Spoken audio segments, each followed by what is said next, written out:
সম্মানিত দর্শক শ্রোতা, সানমুন ক্লাব ও পাঠাগারের সহযোগিতায় ডিস্ট্রিক্ট পলিসি ফোরাম কুষ্টিয়ার আয়োজনে চলো মুক্তিযুদ্ধের গল্প শুনি শীর্ষক অনুষ্ঠানে আপনাদের স্বাগত।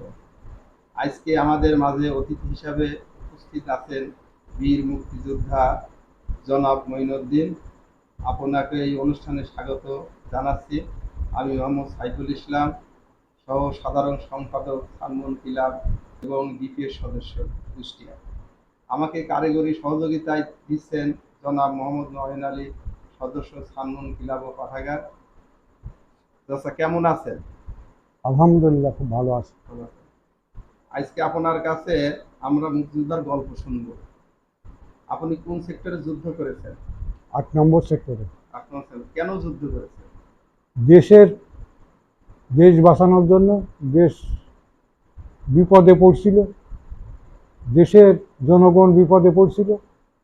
জনগণের স্বার্থে দেশ মাতৃকে রক্ষা করার জন্য আমরা যুদ্ধ করেছি। যুদ্ধকালীন একটি ঘটনা বলুন যা আপনাকে সবচেয়ে বেশি নাড়া দেয় এবং সে প্রতিরোধে যুদ্ধ করেছিলেন তা পূরণ হয়েছে কি? এটা স্মরণীয় ঘটনা বলতে পারবেন আপনার যুদ্ধ চলাকালীন সময়? যুদ্ধকালীন সময় যে উদ্দেশ্যে আমরা যুদ্ধ করেছি, আমার উদ্দেশ্যটা ঠিকই ছিল, কিন্তু ভবিষ্যৎ প্রজন্মের যাদের পাশে রাষ্ট্র ক্ষমতায় দেওয়া হয়েছে তারাই ব্যর্থতা হয়েছে। প্রথম যুদ্ধ আমাদের ধর্মদা বর্ডারে ডিফেন্সে 2 দিন 2 রাত ছিলাম। 2 দিন 2 রাত ডিফেন্সে থাকার পরে আমরা বেলসি সৈন্য বহু মারছিলাম। মারার পরে ভারতের আমাদের সেনাবাহিনী, মৃত্যু বাহিনী আমাদের সঙ্গে করি আমরা শিকারপুর অ্যাকশন ক্যাম্পে নিয়ে গেছিলাম। যারা মৃত্যু হয়েছিল সেনাবাহিনী, বেলসি সৈন্য পাকিস্তানের হানাদার, তাদের 2টা নিয়ে গেছিলাম নিজেরা ভারতকে দেখানোর জন্য যে আমরা দেখো জয়লাভ করেছি। আচ্ছা, আপনি তো মুক্তিযোদ্ধা যাওয়ার আগে প্রশিক্ষণ গ্রহণ করেছেন, প্রশিক্ষণ তো নিয়েছিলেন মনে হয়? জি, কোথায় কিভাবে নিয়েছিলেন আপনি প্রশিক্ষণ? আমি বিহার চাকুলিয়ায় প্রশিক্ষণ নিয়েছি, সেনানিবাসে। সেনানিবাসে তার প্রশিক্ষণ নিয়ে তো আপনি বাংলাদেশে চলে সে আসছিলেন। প্রশিক্ষণ নিয়ে আমরা শিকারপুর অ্যাকশন ক্যাম্পে আসি। হ্যাঁ, Shikarpur action camp. Shikarpur action ক্যাম্পের থেকে আমাদের গ্রুপ বাই গ্রুপ পোস্টিং করে দেয়। এক এক এলাকায় আগে আমরা অপারেশন করার জন্য আমাদের নির্দেশ দেয় যে অমুক জায়গায় অমুক অপারেশন করতে অমুক গ্রুপ যাবে। আমরা সেই গ্রুপ সেখানে চলে গেছি। আপনার পোস্টিং কোথায় হয়েছিল? আমার পোস্টিং 8 নম্বর সেক্টরে, 8 নম্বর সেক্টরে। এটা কুষ্টিয়া যশোরের মধ্যে। কুষ্টিয়া যশোরের মধ্যে।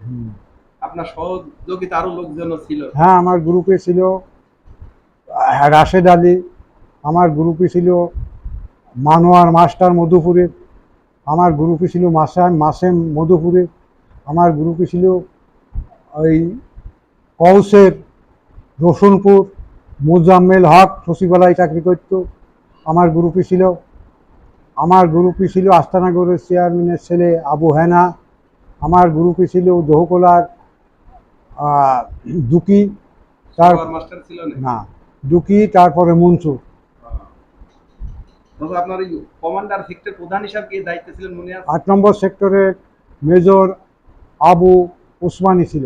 আবু, বর্তমান প্রজন্মের কাছে আপনার প্রত্যাশা এবং পরামর্শ প্রত্যাশাটা কি? এই যে বর্তমান দেশ স্বাধীন করেছে, স্বাধীন করার পরে দেশের যে জন্য দেশ স্বাধীন, সেটাকে আপনি কাঙ্ক্ষিত ফলাফল পেয়েছেন দেশ স্বাধীনের পরে? দেশ স্বাধীনের পরে আমরা যা চাইছি তা পাই নাই। তাই পাই নাই। তাহলে বর্তমান যারা এখন আছে এদের সাথে আপনার প্রত্যাশাটা কি? এদের কাছে দেশের ভবিষ্যৎ তারা ভালো করবে, ভালো না করলে অধঃপতনে যাবে। এই ব্যাপারে আপনার পরামর্শ কি? দেশ যে ভালো আপনি করা যায়, এই কাজ করলে ভালো হতে পারে, দেশের আরো সুন্দর। আমরা সবাই একতা হব, সৎ এবং নির্ভীক, সৎ নীতিতে নিষ্ঠাবান হয়ে সব একতা হতে পারলেই আমরা দেশকে ভালো পথে নিয়ে যেতে পারবো। ভবিষ্যৎ প্রজন্মের ছেলেরা ভালো হতে হবে, ভালো মায়ের সন্তান হতে হবে, তাহলেই দেশ ভালো হবে। দেশ যখন স্বাধীন হয়েছিল, আপনারা শুনতেন দেশ স্বাধীন হয়ে গিয়েছে, দেশ হয় ঘোষণা হলো, এই সময় আপনার কাছে কেমন মনে হচ্ছে স্বাধীন এই যুদ্ধ করলেন, এত কিছু কষ্ট করলেন, যখন শুনলেন যে দেশ স্বাধীন হয়ে গেছে আমাদের, তখন আপনার ভিতরটা কেমন লাগতেছিল? তখন প্রফুল্লতায় কোথায় যে যাব আর কোথায় কি করব এর কোনো মিনিমাতা নেই। নাইছি গায়ে, দেশ পাইছি, পতাকা পাইছি, পতাকা পাইছে, আসলে এই মাতৃভূমি যে আমরা উদ্ধার করতে পারিছি, এটা বিরাট আনন্দ। আলহামদুলিল্লাহ।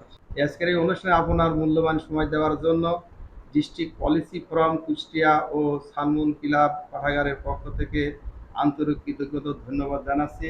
আপনাকে অসংখ্য ধন্যবাদ। আপনার দীর্ঘায়ু আয়ু কামনা করে আমরা আজকের মতন এখানে শেষ করছি। আল্লাহ হাফেজ। আপনি সুস্থ থাকেন, আমাদের জন্য দোয়া করবেন। আমরা দোয়া করছি আপনারা ভবিষ্যৎ প্রজন্মের ছেলেরা সুস্থ। আলহামদুলিল্লাহ।